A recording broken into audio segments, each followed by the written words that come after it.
নবীজি উকবা ইবনে আবি মুইতের দিকে চেহারাটা বাড়াই দিয়েছে। যখনই চেহারাটা বাড়াইয়া দেয়, কত বড় জালিম, আমার নবীজির চেহারার উপরে সাথে সাথে থুথু মেইরা দেয়। যখন থুথু মেইরা দেয়, আমার নবীজির চোখ থেকে টপ টপ করে পানি জমিনে ঝরতে শুরু করে দেয়। আর আফসোস করে আর বলে, উকবা, এই জবানটা দিয়া কালিমা পড়িয়া জান্নাতের মেহমান হয়েছিলি, আজ এই জবানটা দিয়েই আমার গায়ে থুতু লাগাইয়া জাহান্নামের কীট হয়ে গেলি। আল্লাহর রাসূল অনেক বড় কষ্ট পেয়েছে। জিবরাইল আমিন নবীজির সামনে হাজির হয়ে গেছে। পয়গম্বর, কাঁদিয়েন না, আফসোস করিয়েন না। ওয়ায়াউমা ইয়া'আদ্দুল যালিমু আলা ইয়াদাইহি ইয়াকুলু ইয়া লাইতানি ইত্তাখাযতু মা'আর রাসূলি সাবিলা। এই জালেম কিয়ামতের কঠিন মুসিবতের সময় লক্ষ লক্ষ কোটি কোটি মানুষের সামনে দাঁড়াইয়া আফসোস করবে আর নিজের দোনো হাত কামড়াইবে, দোনো আঙ্গুল কামড়াইয়া খাইব। এত আফসোস করবে আর বলবে, হায়, কেন মুহাম্মাদের অনুসরণ করলাম না। ওয়ায়াউমা ইয়া'আদ্দুল যালিমু, সেদিন জালেমেরা তাদের হাত দুইটা কামড়াইবে আর বলবে, হায় আফসোস, কেন মুহাম্মাদের পথ অনুসরণ করলাম না। ইয়া ওয়াইলাতা লাইতানি লাম আত্তাখিদ ফুলানান খলিলা। আফসোস করবে আর বলবে, হায় আফসোস, অমুককে যদি আমি বন্ধু না বানাইতাম। অমুককে, উকবা বলে, অমুককে যদি আমি বন্ধু না বানাইতাম। কোরআনের ভিতরে তো উবাই ইবনে খলফের নামটা আসার কথা ছিল, যেহেতু উবাই ইবনে খলফকে খুশি করার জন্য উকবা কালেমা ছাইড়া দিছে। উবাই ইবনে খলফের নামটা এখানে কেন আসি নাই? এর হিকমত হলো অমুকের কারণে। কার কারণে? অমুকের কারণে। যদি উবাই ইবনে খলফের নামটা এখানে এসে যায়, নির্ধারিত হয়ে গেল কিয়ামত পর্যন্ত কোরআন সচল না অচল। কিয়ামত পর্যন্ত এই আয়াত চলতে থাকবে। কিয়ামত পর্যন্ত কিছু কিছু মানুষ আফসোস করবে আর বলবে, হায় আফসোস, অমুককে কেন আমি বন্ধু বানাইলাম। অমুককে যদি বন্ধু না বানাইতাম আমার আমল নষ্ট হইত না। অমুককে যদি আমি বন্ধু না বানাইতাম আমি জাহান্নামী হইতাম না। এই জন্য আল্লাহ তাআলা নাম উল্লেখ না করিয়া বলে, ইয়া ওয়াইলাতা লাইতানি লাম আত্তাখিদ ফুলানান। ফুলানান মানে অমুককে। অমুককে যার দ্বারা সে ক্ষতিগ্রস্ত হয়েছে কিয়ামত পর্যন্ত। কোন পর্যন্ত? কিয়ামত পর্যন্ত যত মানুষ যার দ্বারা ক্ষতিগ্রস্ত হবে তত মানুষ হাসরের মাঠে আফসোস করবে আর বলবে, ইয়া ওয়াইলাতা লাইতানি লাম আত্তাখিদ ফুলানান খলিলা। আরে অমুককে কেন বন্ধু বানাইলাম। অমুককে যদি বন্ধু না বানাইতাম তাহলে আজকে আমি ক্ষতিগ্রস্ত হইতাম না, আজকে আমি জাহান্নামী হইতাম না। এই জন্য আল্লাহ তাআলা বলেন, লা ইয়াত্তাকিদিল মুমিনুনাল কাফিরিনা আউলিয়া মিন দুনিল মুমিনিন। খাঁটি মুমিন ছাড়া তুমি কাউকে বন্ধু বানাইও না। ওয়া মান ইয়াফআল যালিকা ফালাইসা মিনাল্লাহি ফি শাই। খাঁটি মুমিন ছাড়া যদি তুমি কাউকে বন্ধু বানাও আমি আল্লাহর কাছে তোমার কোনো দাম নাই। জোরে কর নাউজুবিল্লাহ। মক্কার লিডার, বেঈমানদের লিডার কালেমা পড়া মুসলমান হয়ে গেছে। মূর্তির ভিতরে, পুরা মক্কার ভিতরে খবরটা ছড়াই পড়েছে, নেতা মুসলমান। উকবা ইবনে আবি মুআইতের ঘনিষ্ঠ একজন বন্ধু ছিল। কি ছিল? ঘনিষ্ঠ একজন বন্ধু। দেখেন, খারাপ বন্ধু হইলে কি হয়? ঘনিষ্ঠ একজন বন্ধু ছিল, তার নাম হলো উবাই ইবনে খালফ। উবাই ইবনে খালফের একেবারে সংক্ষিপ্ত পরিচয় হলো হযরত বেলাল রাদিয়াল্লাহু তাআলা আনহুর মালিক মনিব। তাম পৃথিবীর ভিতরে যতগুলো জালেম আছে, এই জালেমের ভিতরে একটা জালেমের নাম হলো উবাই ইবনে খালফ। কি? উবাই ইবনে খালফ বড় বড় জালেমের ভিতরে একটা জালেম, যে ওমর রাদিয়াল্লাহু তাআলা আনহুর আমলে যে বেলাল রাদিয়াল্লাহু তাআলা আনহুর উপরে জুলুম নির্যাতন করেছে। এই উবাই ইবনে খালফ হাজির হয়ে গেছে। কিরে উকুবা, তুই তো আমার অন্তরঙ্গ বন্ধু, কালেমা পইরা বাপদাদার ধর্মের উপরে চুনকালি লাগাইয়া দিলি, নিজের ধর্মকে তুই অপমান করলি। এ কুবা, তোকে কতটা মোহাব্বত করি, ভালোবাসি। এক বোতল যদি মদ কোনো সময় কিনি, একা খাই না, তোকে ভাগ দেই। চান্দাবাজি করলো, একা খাই না, তোকে ভাগ দেই। আড্ডায় বসলো, একা একা বসি না, তোকে আড্ডায় হাজির করি, শরীক বানাই। আজকে তুই আমাদের বন্ধুত্বর কথা একটা বারো মনে না করিয়া মুহাম্মাদের কালিমা পইরা তুই মুসলমান হয়ে গেলি। বন্ধুর দপ্তর থেকে নামটা কেটে দিলাম। আজ থেকে আমি তোর বন্ধু না, তুইও আমার বন্ধু না। উকবা ইবনে আবি মুঈত আশ্চর্য হয়ে গেলে, কিরে দোস্ত কি কস? আল মারউ আলা দীনি খলিলি, বন্ধু বন্ধুর ধর্ম গ্রহণ করে, বন্ধু বন্ধুর আচার আচরণ গ্রহণ করে। বন্ধুকে ভালোবাসতে গিয়া, বন্ধুর মোহাব্বত ঠিক রাখতে গিয়া বিবিকেও ছাড়তে পারে, বন্ধুকে ঠিক রাখতে গিয়া ছেলেকেও ছাড়তে পারে, মেয়েকেও ছাড়তে পারে। এমন নতিজি এই দুনিয়ায় আছে কি নাই? বন্ধুর মোহাব্বত অনেক বড়। বলে, বন্ধু রাগ করিস না, আমার বাড়িতে মুহাম্মদ হাজির হয়ে গেছে, খানা খেয়ে যদি না যায় তাহলে তো এই বদনাম তামাম মক্কার ভিতরে ছড়াইয়া যাবে, মানুষের সামনে আমি মুখ দেখাতে পারবো না। এই জন্য মুহাম্মদকে খুশি করার জন্য আমি কালেমা পড়েছি। ওসমানের মতো কালেমা আমি পড়ি নাই, ওমরের মতো কালেমা আমি পড়ি নাই, আলীর মতো কালেমা আমি পড়ি নাই, আবু বকরের মতো কালেমা আমি পড়ি নাই। আমি কালেমা পড়েছি সামাজিক কালেমা। কোন কালেমা? সমাজকে দেখানোর জন্য কালেমা পড়েছি, সমাজকে দেখানোর জন্য আমি মুসলমান হয়েছি। আবু বকর মুসলমান হয়েছে আন্তরিকভাবে, ওমর মুসলমান হয়েছে আন্তরিকভাবে, আলী মুসলমান হয়েছে আন্তরিকভাবে, ওসমান মুসলমান হয়েছে আন্তরিকভাবে, সাহাবীরা মুসলমান হয়েছে আন্তরিকভাবে। আমি কিন্তু আন্তরিকভাবে মুসলমান হই নাই, আমি সমাজ দেখানো মুসলমান হয়েছি। কথা কান ঠিক? এমন মুসলমান এই সমাজে আছে কি নাই?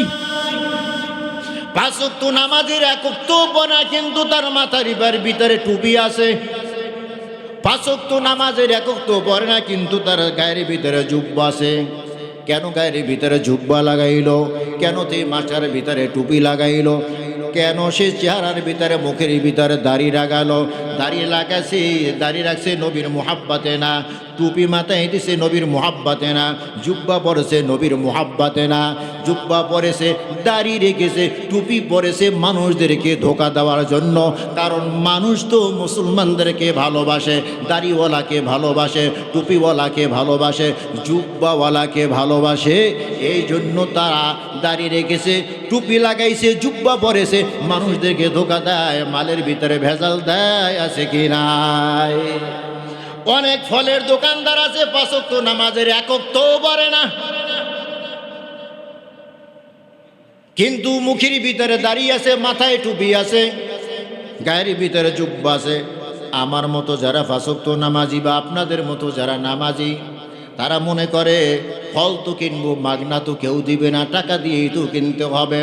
তাহলে দাড়ি ছাড়া মানুষের কাছে গিয়ে কি লাভ? দাড়িওয়ালার কাছে যাই। আমার টাকাটা অন্তত একটা পাক্কা মুসলমানে খাক, আমার থেকে ব্যবসাটা অন্তত একটা পাক্কা মুসলমানে করুক। কথা হয় না? ব্যবসার জন্য মাথায় টুপি লাগাইছে, ব্যবসার জন্য মুখে দাড়ি রাখছে, ব্যবসা করার জন্য সে শরীরের ভিতরে জুব্বা লাগাইছে, আছে না নাই? সমাজ দেখানো সে মুসলমান। উকবা ইবনে আবি মুয়িত বলে, বন্ধু মনে কষ্ট নিও না, আবু বকরের মতো আমি মুসলমান হই নাই, আমি তো সমাজ দেখানো মুসলমান হয়েছি। জোরে কর নাউজুবিল্লাহ। উবাই ইবনে খালদ বলে, বন্ধু বিশ্বাস করি না, তোমাকে আমি বিশ্বাস করি না। উকবা ইবনে আবি মুয়িত বলে, দোস্ত তাহলে কি করলে বিশ্বাস করবা? জোরে কর নাউজুবিল্লাহ। কেন কইছেন? ঘটনা এখনো বলি নাই, নাউজুবিল্লাহ আগে বলেছি। কেন আর নাউজুবিল্লাহ? উবাই ইবনে খালদ বলে, দোস্ত বিশ্বাস করব, যেই জবানটা দিয়া তুই কালেমা পড়িস, ওই জবানটা দিয়ে যদি মুহাম্মাদের চেহারার উপরে থুতু মারতে পারো, তাহলে বিশ্বাস করব তুই সামাজিক মুসলমান হয়েছ। কার চেহারায় থুতু মারবি? জোরে কর নাউজুবিল্লাহ। উকবা ইবনে আবি মুয়িত বলে, ঠিক আছে বন্ধু, তুমি তো আমার অন্তরঙ্গ বন্ধু, বিশ্বাস যদি না করো, যেই জবানটা দিয়া কালেমা পড়িছি গতকাল, আজ ওই জবানটা দিয়া মুহাম্মাদের চেহারার উপরে থুতু মারব। জোরে কর নাউজুবিল্লাহ। উকবা ইবনে আবি মুয়িত, উবাই ইবনে খালদ, আরো বড় বড় নেতা খাতা যারা আছে দলবদ্ধ হয়ে নবীজির সামনে হাজির হয়ে গেছে। নবীজি এই দলটা দেখিয়া বড় খুশি হয়ে গেছে, মনে মনে ভাবতেছে, গতকালকে এক লিডার আমার হাতে হাতটা লাগাইয়া কালেমা পইরা মুসলমান হয়ে গেছে, আজকে বন্ধু বান্ধব মিলিয়া বড় একটা জামাত নিয়ে আমার সামনে হাজির হয়েছে, সবাই মিলা কালেমা পড়বে, তাহলে ইসলামের শক্তি আরো বাড়বে না কমবে? আমার নবী বড় খুশি, সাহাবীরাও বড় খুশি। যেই বেকুবুরা বলে আমার নবী গায়েব জানে, সেই বেকুবুরা এইটার জবাব কি দিবে? নবী তো বড় খুশি হয়ে গেছে যে দলবদ্ধ হইয়া আমার কাছে কালেমা পড়ার জন্য আসছে। যখন আস্তে আস্তে নবীজির সামনে এসে গেছি, নবীজি মোহাব্বত করিয়া তাদেরকে গুরুত্ব দিতে গিয়া, তাদের কথাকে গুরুত্ব দিতে গিয়া নবীজি উকবা ইবনে আবি মুয়িতের দিকে চেহারাটা বাড়াই দিয়েছে। যখনই চেহারাটা বাড়াইয়া দেয়, কত বড় জালিম, আমার নবীজির চেহারার উপরে সাথে সাথে থুথু মেইরা,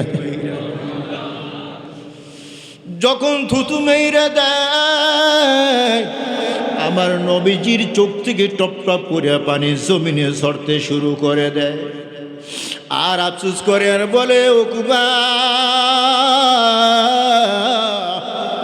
এই জবানটা দিয়া কালিমা পড়িয়া জান্নাতের মেহমান হয়েছিলি, আজ এই জবানটা দিয়েই আমার গায়ে থুতু লাগাইয়া জাহান্নামের কীট হয়ে গেলে। আল্লাহর রাসূল অনেক বড় কষ্ট পেয়েছে। জিবরাইল আমিন নবীদের সামনে হাজির হয়ে গেছে। পয়গম্বর কাঁদিয়েন না, আফসোস করিয়েন না। ওয়ায়াউমা ইয়া'আদ্দুয যালিমু আলা ইয়াদাইহি ইয়াকুলু ইয়া লাইতানি ইত্তাখাযতু মা'আর রাসূলি সাবিলা। এই জালেম কিয়ামতের কঠিন মুসিবতের সময় লক্ষ লক্ষ কোটি কোটি মানুষের সামনে দাঁড়াইয়া আফসোস করবে, আর নিজের দোনো হাত কামড়াইবে, দোনো আঙ্গুল কামড়াইয়া খাইব। এত আফসোস করবে আর বলবে, হায় কেন মুহাম্মাদের অনুসরণ করলাম না। ওয়ায়াউমা ইয়া'আদ্দু যালিমু, সেদিন জালেমেরা তাদের হাত দুইটা কামড়াইবে আর বলবে, হায় আফসোস কেন মুহাম্মাদের পথ অনুসরণ করলাম না। ইয়া ওয়াইলাতা লাইতানি লাম আত্তাখিদ ফুলানান খলিলা। আফসোস করবে আর বলবে, হায় আফসোস অমুককে যদি আমি বন্ধু না বানাইতাম, অমুককে, উকবা বলে অমুককে যদি আমি বন্ধু না বানাইতাম। কোরআনের ভিতরে তো উবাই ইবনে খলফের নামটা আসার কথা ছিল, যেহেতু উবাই ইবনে খলফকে খুশি করার জন্য উকবা কালেমা ছাইড়া দিছে। উবাই ইবনে খলফের নামটা এখানে কেন আসি নাই? এর হিকমত হলো অমুকের কারণে। কার কারণে? অমুকের কারণে। যদি উবাই ইবনে খলফের নামটা এখানে এসে যায়, নির্ধারিত হয়ে গেল কিয়ামত পর্যন্ত কোরআন সচল না অচল। কিয়ামত পর্যন্ত এই আয়াত চলতে থাকবে। কিয়ামত পর্যন্ত কিছু কিছু মানুষ আফসোস করবে আর বলবে, হায় আফসোস, অমুককে কেন আমি বন্ধু বানাইলাম। অমুককে যদি বন্ধু না বানাইতাম আমার আমল নষ্ট হইতো না। অমুককে যদি আমি বন্ধু না বানাইতাম আমি জাহান্নামী হইতাম না। এই জন্য আল্লাহ তাআলা নাম উল্লেখ না করিয়া বলে, ইয়া ওয়াইলাতা লাইতানি লাম আত্তাখিদ ফুলানান ফুলানান, মান অমুককে। অমুককে যার দ্বারা সে ক্ষতিগ্রস্ত হয়েছে কিয়ামত পর্যন্ত। কোন পর্যন্ত?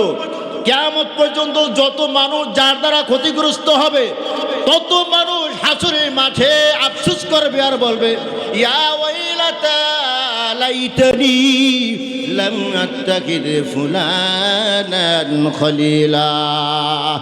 আরে অমুককে কেন বন্ধু বানাইলাম। অমুককে যদি বন্ধু না বানাইতাম তাহলে আজকে আমি ক্ষতিগ্রস্ত হইতাম না, আজকে আমি জাহান্নামী হইতাম না। এই জন্য আল্লাহ তাআলা বলেন, লা ইয়াত্তাকিদিল মুমিনুনাল কাফিরিনা আউলিয়া মিন দুনিল মুমিনিন। খাঁটি মুমিন ছাড়া তুমি কাউকে বন্ধু বানাইও না। ওয়া মান ইয়াফআল যালিকা ফালাইসা মিনাল্লাহি ফি শাই। খাঁটি মুমিন ছাড়া যদি তুমি কাউকে বন্ধু বানাও আমি আল্লাহর কাছে তোমার কোনো দাম নাই। জোরে কর নাউজুবিল্লাহ। অতএব আমি যদি বন্ধু বানাইতে চাই কয় গুণ বিশিষ্ট মানুষকে আমি বন্ধু বানাবো? 3 গুণ। 1 নম্বর, যার চেহারার দিকে তাকাইলে আল্লাহর কথা স্মরণ হয়। 2 নম্বর, যার সাথে কথা বললে আমার ইলম বৃদ্ধি পায়।